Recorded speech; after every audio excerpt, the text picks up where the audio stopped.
16.1 অঙ্কগুলো করতে অবশ্যই 5টি সূত্র মনে রাখতে হবে।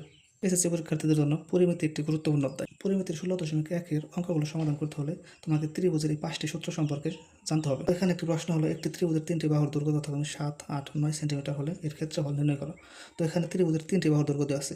এরকম সূত্রটি হলো, এই ত্রিভুজের 3টি বাহুর দৈর্ঘ্য দেওয়া থাকলে ক্ষেত্রফলের সূত্রটি হবে √s × s - a, s - b, s - c।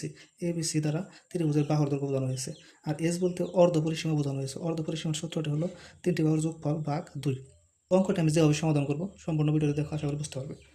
তো এখানে আমি যদি ধরে নিই 3টি বাহুর দৈর্ঘ্য যথাক্রমে a = 7 centimetre, b = 8 centimetre, c = 9 centimetre. তো আমরা এখন এস এর মান মানে অর্ধপরিসীমা বের করবো। তো অর্ধপরিসীমার সমান আমরা কি জানি, তাহলে লিখবো অর্ধপরিসীমা এর সমান আমরা জানি a + b প্লাস, এখানে a + b প্লাস বলতে 7 + 8 + 9 ভাগ 2 এত সেন্টিমিটার। 7, 8 যোগ করলে 15, 15 9 24, 24 ভাগ 2 12 সেন্টিমিটার। তো আমরা এস এর মান পেলাম 12 সেন্টিমিটার। এখন আমরা জানি, তাহলে ত্রিভুজের ক্ষেত্রফল সমান, ত্রিভুজের ক্ষেত্রফল √s × s - a × s - b × s - c বর্গ একক। এখন আমরা শুধু মানগুলো বসাবো।